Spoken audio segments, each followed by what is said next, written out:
Welcome back, WNST, Towson, Baltimore, and WNST.net. It is Super Bowl week, Miami Beach, and Super Bowl 54. We thought the Ravens would be here, but instead I've got my sporticulture props here with the Kansas City Chiefs. Man, this guy comes through, and we watch American Ninja Warrior. We went down to the Harbor last year. Yeah. We hope you're coming back to Baltimore. I know you guys sort of moved the thing around a little bit. Right, we'll be close. Well, you and I ran into each other last night in South Beach out on the street. And yeah, you look like you were having fun. You were eating at a fancy You guys were eating at a fancy I was restaurant. drinking $3 beers No, on happy hour. It was happy hour. It was like $60 filet mignon. I saw what you guys were doing. Well, Luke now. was picking up the bill, Okay. perhaps Yeah. that. But, man, you are a football player from a family of football players, Yep. and you came here like all amazed because you just ran into Derrick Henry. I did. Okay, so look, I also, in addition to doing American Ninja Warrior, I also host NFL Fantasy Live on the NFL Network, and I've been talking about him on fantasy football, and this is one of the guys I haven't ran into, and I get to meet and talk to a lot of the players and do sit-downs with them. I've just never ran into Derrick Henry. As I'm approaching here to come do your show, I run into Derrick. Yo, D. Henry, what's up? And I'm like, oh, my goodness. This dude is as big as me. And How big are you? So I'm right now. 6'5", No, I'm 6'6", 258 pounds right now as I stand today. Right now, 258 Are you pounds. 20 pounds lighter than you played? My heaviest was 275. That's 20 pounds lighter? Okay. Yeah, 275. And I'm seeing him, and I'm like, oh, my goodness. Like, I felt like I was smaller than him. That's crazy. You should have been a running back then. I should have. I ran a 4.59. Now, granted, I don't have the lateral speed like he has, but I could run in a straight line. Can you imagine if that's running straight at you? Did you do that without fumbling the football, though? That's probably a prerequisite. No, I don't need the football. They take the air out of it. New England would help you. Yeah, that right, and I can High just and tuck it tight. in my jersey. High and tight.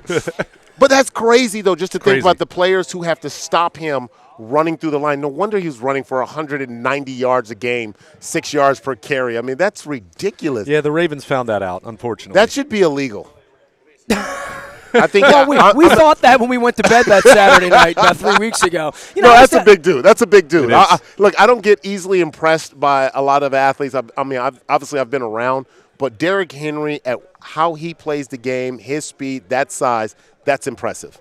You are here for Experian Boost. I need to learn about this a little bit because we're going to talk Ninja, we're going to talk running backs, we're going to talk Lamar, we're going to talk all of it, as certainly this game. Sure. But you're working today. What are you working on? Well, this is an exciting partnership with Experian. You know, for a long time, you've heard the narrative of players when they retire that 75% of players go broke. And as a player retiring from the league, I wanted to take this personal responsibility of making sure that I was fiscally responsible. And most people think fiscally responsible just entails making sure you don't overspend and saving your money and investing your money. How many years in the league for you? For 4 seasons. And your brother played? 9 seasons. Oh, yeah, a lot 9 longer. seasons. Okay. And so that's part of it. Part of it is being able to invest and do all those other things. But the one component that people really don't focus in on is your credit. And your credit is so massive. We're talking about purchasing power and all of these things that are entailed with that. And for a very long time, your credit score was kind of this thing that existed almost in the cloud. And I'm not talking about the Apple cloud. It was just this thing, my credit score, but how do you really get to it? How do you impact it? Now, for the first time, Experian has this boost program that allows you to take control of your own credit score. So you can go to Experian.com/boostamerica, and you can literally control your own credit score. And by that, you can take non-traditional ways such as reporting your utility bills, like your cable bill, your cell phone bill, things like that you can add and report your rent and say, look, I'm doing all these things. I'm paying it on time. I report it. It gets verified. And just like that, you're able to boost. Well, there's not one person in the audience that doesn't have a credit score, right? Like everyone has a credit score. And they're going to need it at some point. And some people may not want to know their credit score because it's like, look, my credit score is so down, I don't know what to do. And again, it's always one of those things that's been invisible. I don't really know how to improve it. And you hear all these myths. There's so many of these wives' tales about what do you need to do to increase your credit score. Well, now you don't even have to listen to all that. Just look. I pay my rent on time. I pay my cell phone. I know you pay your cell phone on time because you're always calling and texting me. I know, right? And you're on the gram. That would be the first thing to go. You're on Twitter, so you got your cell phone. So now there's an app for it. You can just put the Experian app, or you can go to Experian.com/boostamerica, Boost America, and you can take control of it. I did it, and I'm actually going to show it to you guys. Nobody looking at my passcode, man. You all looking up at my passcode. I don't want you knowing what my actual. Okay, here it is, right here. Boom. I'm not going to read that out loud. Yeah, you can. Don't embarrass me, but 780, very good. It's very good. Yeah, 780. Good. So, Very good. So that's Very my Experian Boost, and all you have to do is really just input your information. It's an app, but you input your information, and your credit score comes up. And you're like, yeah, this is you. You're either going to like it or you don't like it. And if you're competitive like me, I'm super competitive. My goal is to get to 850. Like, that's the max you can get. Some people don't know that 850 is the max. So what do you do when you wake up with an 801? You're going to, drink some, come down to Miami and drink some shots? Yeah, well, I'm going to take some Cuban, what do they call it? What was this thing? Yeah, Cuban coffee. I'm going to get some Cuban coffee. We're looking to get water and Cuban coffee cups down here. Right. Akbar Gbajabiamila. Am I saying that right? You are saying it. You're officially, you're officially Nigerian. See, I've had Femi Ibendejo and Brandon Ibendejo. Yes. I've had Ebu Muliki Mulitalo. So I've had to learn these things over the years. Okay, you know what? You are all right with me. I'm going to take you to Nigeria with me. Look at you. Nice. And Femi went to San Diego State like I did. Femi's my boy, man. We do a lot of yoga. So Femi and Brendan, I'm really cool with. We're both from the same tribe, the Yoruba tribe.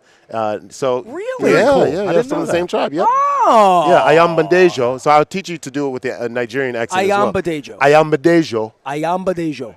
Yeah. Good. All right, we're going to very Nigeria. good. Yeah. My wife wants to do safari over there. That's Is that big right? bucket list thing for her. Okay, Right? all right. So we're going to get She there. should go to South Africa, the Kruger's National Park. Yeah, we've looked into that. You looked into that? Now, Okay. look, I want to get football, but I want to do Ninja Warrior a little bit with Sure. you because this side light of your life and your brother and chasing quarterbacks and all that, this has been a nice little thing for you. Tell me about the genesis of getting involved in it because you are the face of it, as well as Casey Cotton's. You're not jumping over making Marriott commercials, but you're doing okay with this. Well, I actually ran it in 2018 for the very first time, but it truly has been a blessing for me post-football, and I would have never thought in a million years that, I would have been able to have my career take off like this. Did you know about, parkour? Did you know about, the early genesis of all this? No, or no? I didn't. I really kind of grew up with the traditional sports of baseball, basketball, football. Soccer, you're Nigerian. Come on. Yeah, my dad wanted us to play soccer, but it's not a very big Western thing. So my dad was kind of disappointed, like, why don't you guys want to play the real football? You're like, I see that Christian Okoye guy. I want to do that. So we got into that. But, like I said, Ninja Warrior has been such a blessing. It's given me a platform to be able to educate people like what we're doing here today with Experian, but talk football. And it's done so much more. But Ninja Warrior, to me, is a real community that's continued to grow. It's a lifestyle. You're seeing these ninja gyms pop up I don't know how the hell they do it. When I put it on and I watch you, and I watched you guys cut it up, and you turn what goes all night into a nice little hour, package or whatever. 2 hours, yep. Yeah, but I love the sets and I love the energy, but I am just blown away. The human interest stories are, that's the part of the Olympics and the part of the Kentucky Derby that, we get to know who these people are, and they all have something really special about them that leads them to this relatable thing, right? I think it's relatable because you can relate to the person who has cancer. You can relate to the person who is running with a prosthetic, or a person who perhaps lost a child, or have all of these, ridiculous circumstances that they are competing with, and yet they go out there and they still put their best foot forward. And it inspired me to write a book called Everyone Can Be a Ninja, where I talk about overcoming personal obstacles. These ninjas are not only overcoming personal obstacles, but the obstacles on the course. And to do that together, I think it really resonates with the fans, and that's why the fans can really connect with the show. Because, look, you can put a LeBron James or Lamar Jackson up, and maybe people see them as just this uber athletic person, that they're superstars, and fans can't really relate to them. They admire them, but they can't relate to them. You can't do what they can do. Right, but when you get your ordinary person who's working a 9 to 5, and you see them come out and compete for this $1 million on American Ninja Warrior, you're going like, I'm more like that guy, or I'm more like that woman. Casey Catanzaro, you just mentioned. Towson. 5 feet, that's right, 5 feet tall, and became the first woman to complete a qualifying round on Ninja Warrior, which is a big deal, and became the first woman to complete a finals round on American Ninja Warrior. I mean, and it took 4 or 5 years before another woman was able to do it. And when many thought she wouldn't, 5 feet, 95 pounds. Crazy. I mean, are you kidding me? I mean, there were big dudes who were jacked that couldn't do it. And that went viral. I think that took our show to another level. But it also opened us up to a world of, encouraging people to be able to know that they can live their best life.